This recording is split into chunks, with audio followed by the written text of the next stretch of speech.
Welcome to Indigenous Bites, and today we're down in Moruga cooking a gootee. It's wild meat season in Trinidad, and I'm here with Mark.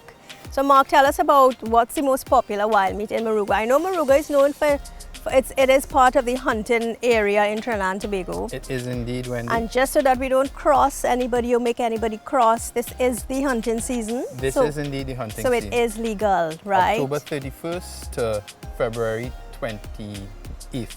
Right. So we have a little ways to go again. And what's the most hunted meat in this area?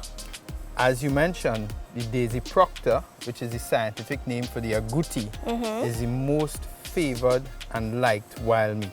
Is that because of the flavor? Is why it is favored? It's also very common.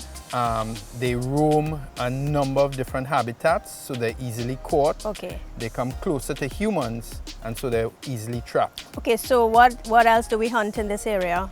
We have tattoo, which is armadillo. Yes. We have lap. Yeah. We have the red-brocked deer. Okay. And of course there are now invasive species like the capybara, which we've been asked I've heard about that. to shoot. Right. Okay, so today our gootee has been sort of seasoned, but with like you had said, this is just a little bit of rum in here. Yes, Moruga special. Okay, and we've got that's basically it, right? So Yep. this looks a little bit like chicken or duck. So I'm going to add my seasoning now. So here I've got a good bit of shadow benny, and I've got some pimento peppers, garlic, of Smells course, lovely, Wendy. and a good bit of vinegar, Oh yeah. which gives you a nice kick. So we're going to rub that on there. And I'm cooking this curry stew. Ooh, lovely. So let's just. So when you do this now, you want to let this marinate for about a few hours. Yeah. Right. And so another trick about when you're marinating meat for long periods of time, you can actually put it into a plastic bag and leave it in the fridge for a day. Okay, so we've got this happening here. So we're going to leave this for about an hour, and then we're going to come back and put our curry into it. Lovely. Right. So it's just about an hour. Yes, it is. So traditional way though, the way I do my curry stew, it can be a little controversial, is I put my curry first into my Your meat, and then I burn my sugar Right. and use it. So a lot of people do it differently. Okay. So I'm going to add some curry to my Well, we'll follow the Wendy meat way. way. So we're going to put about 2 spoons. I'm going to add a little bit of extra jeera to this. Oh, nice. Good. So now I'm going to mix this all up. Now this is a special, this is a duck and goat curry. So it's got a more, it's got a little more Stronger. intense flavor. So it adds, it's beautiful with gamey meats like, you know, duck, goat, wild meat. So look at the gorgeous color that's taken on now. Oh yeah. Right. So we'll leave that here for a while. I'm going to grab an onion. Just grab my knife. Knife. Oh, thank you so much. Here you go, chef. So we're going to. Now I already have garlic into my seasoning in here, so we're not going to use any extra garlic. I put a good bit of garlic into that and vinegar, so that adds a nice kick. Okay, so we've got the onion. Got a little bit of brown rum. I'm also going to add that to the mix here. So that adds to take away any further gaminess. And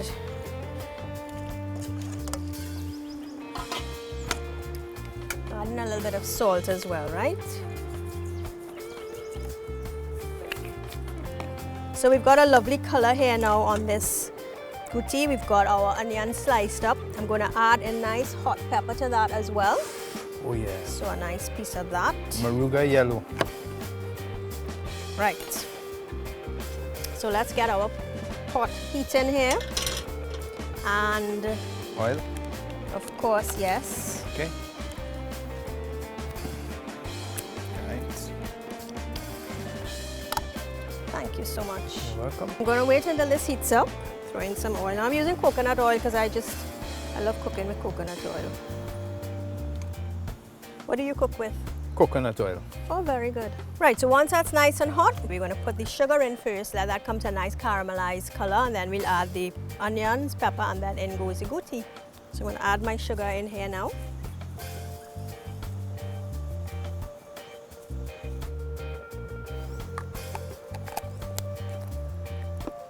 And that's going to give us our nice caramelized color with the curry. I'm going to add my guti now. It's looking really good, Wendy.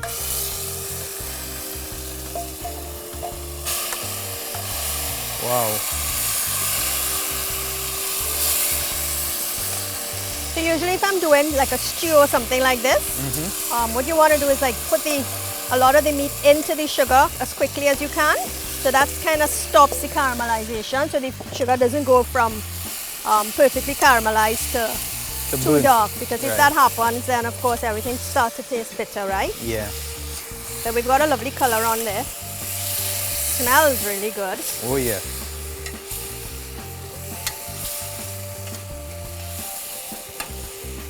So I'm going to throw these extra onions on. And I've got a nice piece of yellow pepper. That's going to go in there as well. Thank you. You're welcome.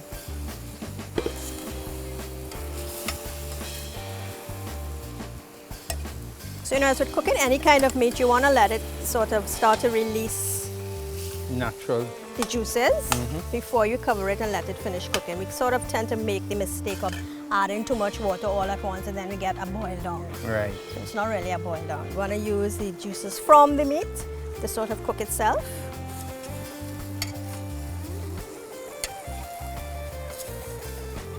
So once that comes to a nice bubble, Then I'm going to put in add the some cover? coconut milk, and then we will add the cover. Right. Okay, Mark, I think we could add our coconut milk now. So you want to just pour that in there? Sure. Okay. Thank you. Go ahead. Hardest job on the morning. Yep.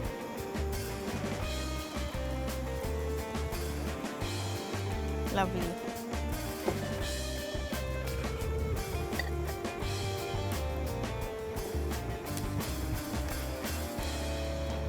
So that's going to boil up, and then we're going to cover it. And it's going to finish cooking.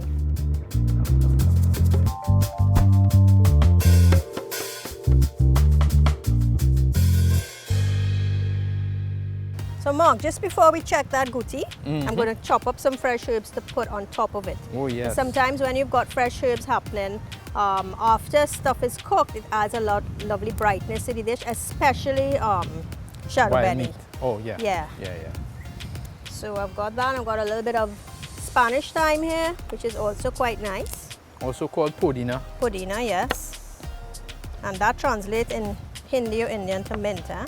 Ah, okay. So I don't think it's really a mint, but they make tea with it. It's very good for digestion. There go the bees. And shadow benny, when you cook with it, it gets a lot stronger in flavor, and it changes to a more intense, I would say, musky kind of lemony. And when you put it on fresh, it's got a lovely light, limey, lemony flavor. So we've got our herbs here. So you want to take that up? Let's see how that looks. Okay. Ooh, that is cooking lovely. It smells really good. Got a lot of nice gravy in there. So you see all that water came out of the meat itself. Yeah, so what I want to do is just leave this for a while so the water evaporates a bit, and then we're going to finish it up. Okay, so we're finishing this up now, right? Yes. So I'm going to put on my herbs that we just chopped up. And a little bit of garam masala, because it adds a lovely kick to finishing up curry. So that's good. So I'm going to stir that around. And I think this is just about ready. Oh yeah, it's looking lovely. So let's plate that. So we're going to put some Moruga Hill rice on. Just rest it on the side. Okay. Thank you. Okay, and now we're going to plate up this guti.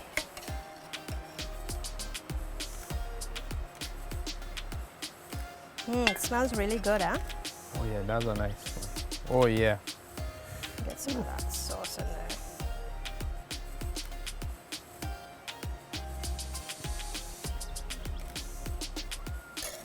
that up a bit. I think that's delicious. It is indeed. Just about ready to be enjoyed for all those wild meat lovers. Curry stew, guti, and Moruga hill rice. It couldn't get better than that, right, Mark? Nope. And no much more indigenous. On the beach in Moruga. That's right.